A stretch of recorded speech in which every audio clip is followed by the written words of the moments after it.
Para simulan yung ating pag-uusap, kilalanin muna natin ano ba yung lalaki. Kaya una po i-discuss ay ako'y lalaki, katuwang po ng babae. So, sino nga ulit yung mga lalaki? Sino po ang mga lalaki? Tayo po, di ba? Kaya nga po ang ginamit natin na term ay katropa. Kasi ang kadalasan na gumagamit po ng word na katropa ay puro kalalakihan. Ibig sabihin yan, barkada, tropa, kaibigan, lahat yan, papasok yan bilang katropa. So dito, mag-realize na po natin, ano daw po yung magagawa natin para magkaroon ng gender equality o pantay na karapatan sa lalaki at babae.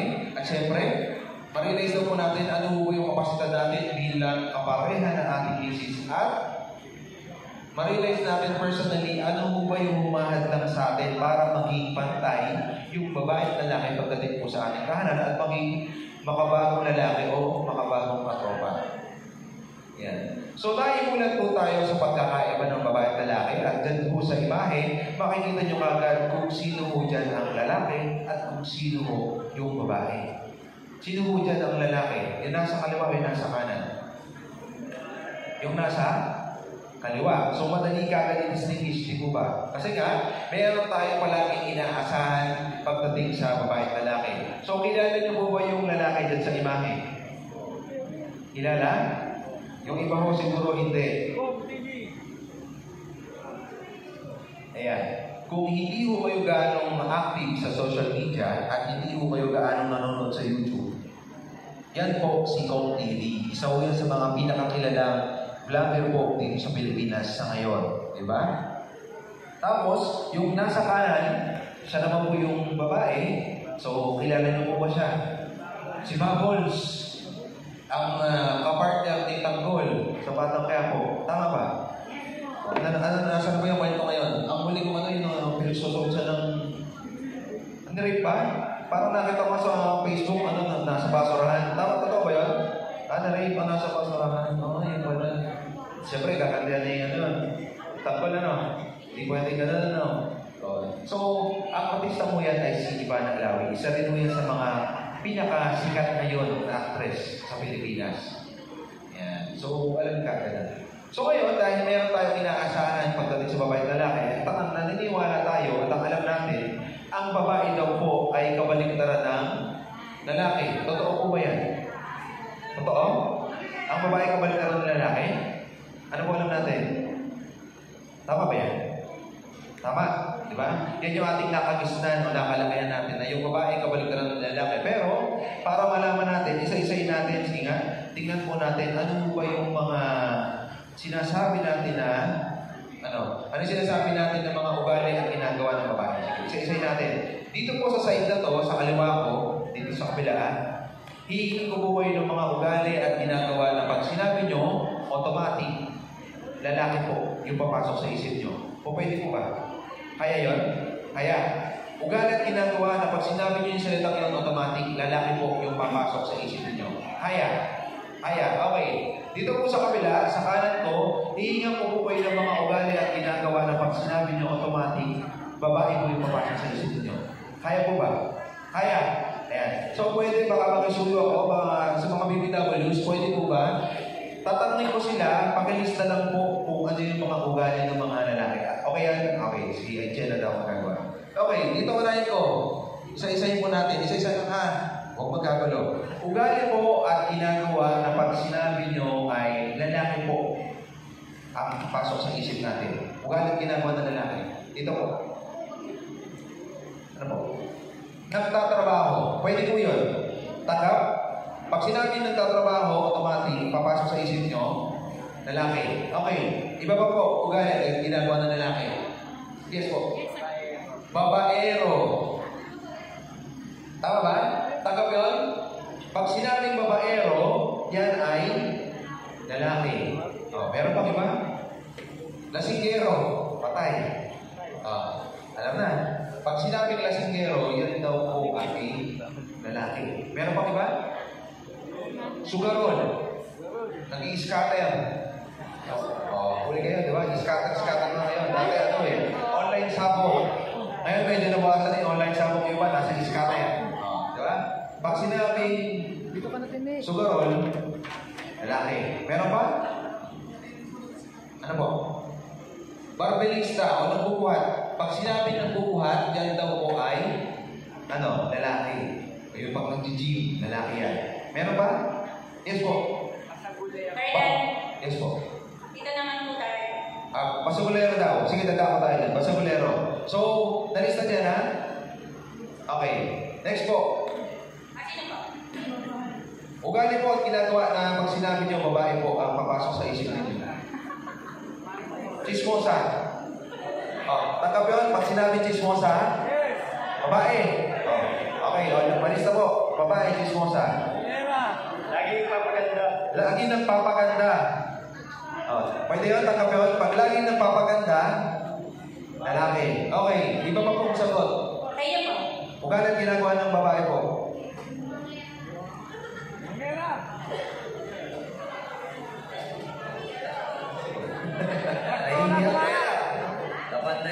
Labandera. Ayan. So, katanggap-tanggap yun.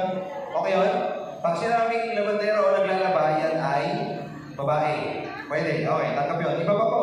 Ugali at ginagawa ng babae. Nagmamanicure. Pwede yun. Nagmamanicure. Palagay po, tanggap daw yun. Nagmamanicure. Ito po. Bungangera. Ayan. Bungangera daw.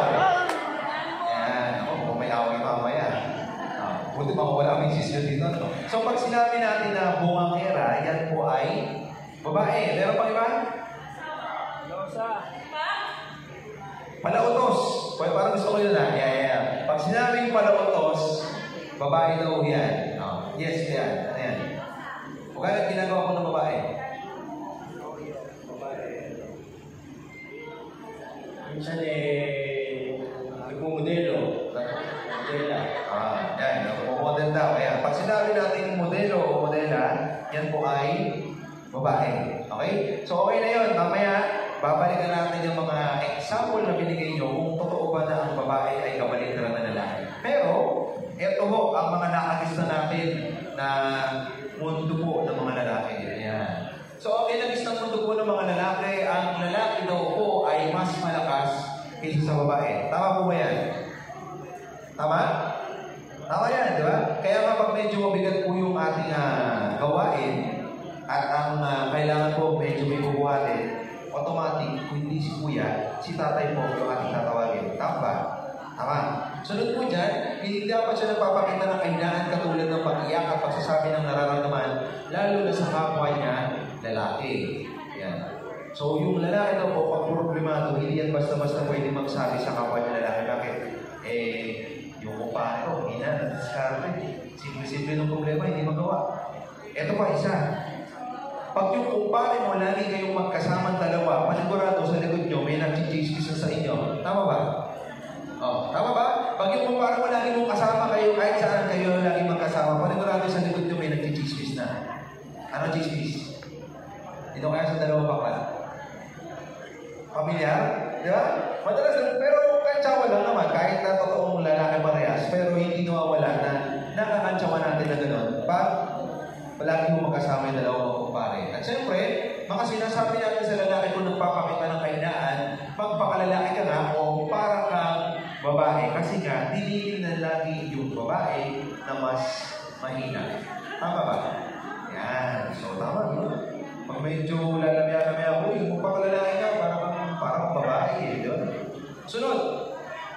Ang lalaki daw po ay hindi pabago-bago ng desisyon. Sabi nga nila, ang utos po ng hari ay hindi na babae. Pag sinabi ni tatay na hindi sa anak niya, kahit magtutuwad yung anak niya ng magugulo, hindi magbabago yung pasa ni tatay. Hindi pa rin po ang kanyang sasabihin. Diba? Hindi mo katulad ni nanay, kasi si nanay, lalamihin lang yan, magbabago na isip niya, tama. Sasabihin mo na, gagawa ko yung project. Ay, hindi. Maglilis mo muna ng kwarto. Tulungan mo akong magbugas ng tinggan.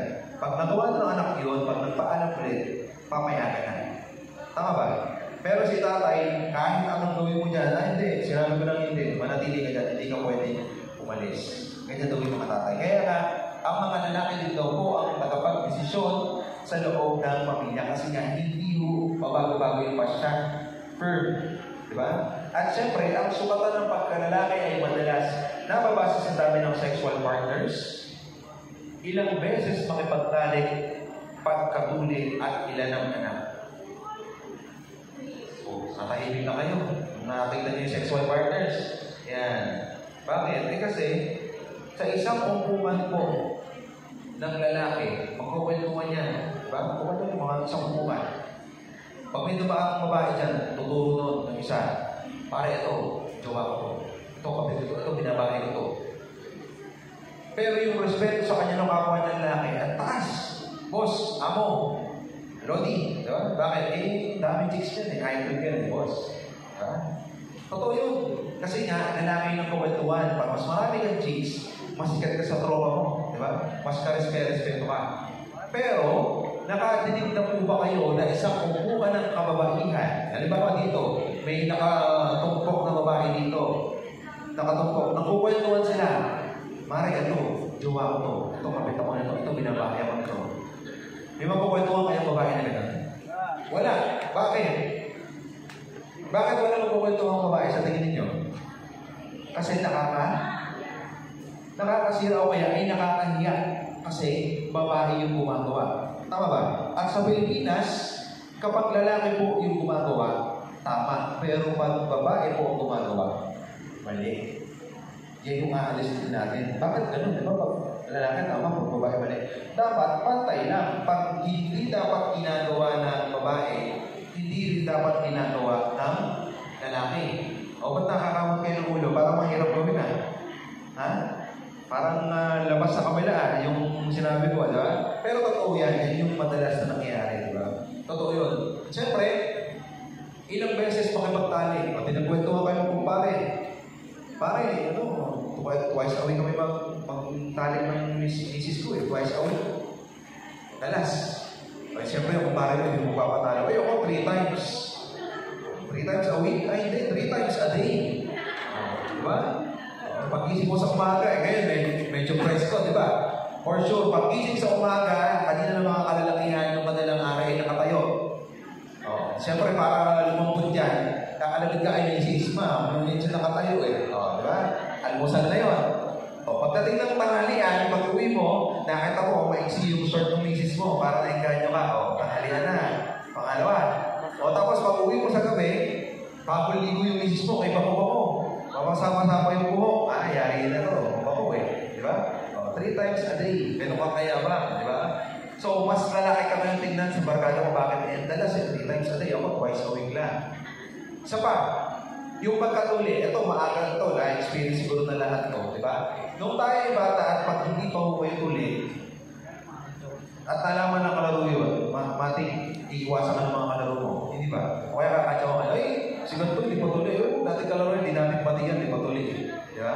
Yung mga ganyan nabubuli minsan. Ayoko, hindi ko barkada ka ito kasi hindi pa nagpapatuli. Di ba?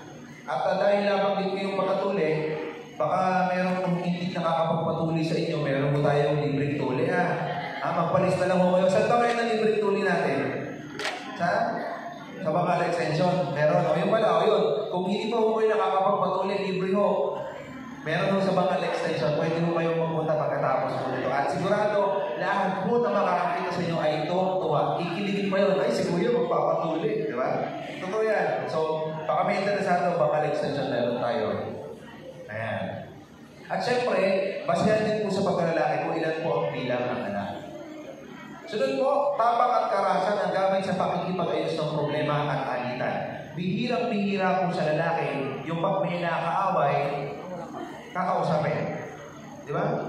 Ay, baka hindi ko nagustuhan yung ginawa mo, halika dito, mag-usap tayo mag-upa. Walang ganun. Di ba? Pag may naagrabyado at nagkaroon ka ng kaaway, ay, kailangan mabigusan ko muna yan. Kailangan mabigusan ko muna sa tagliran yan. Pag nasunto ko na yan, pag nailabas ko na init ng ulo ko, tsaka ako pupunta sa barangay, hihito para makipag-usap. Pero bihirang-bihira na sa lalaki, pag may nakaaway, uupo muna yan para makipag-usap. Tama ba? Diba? Kailangan mailabas natin yung papawis na tayo, square tayo din sa labas.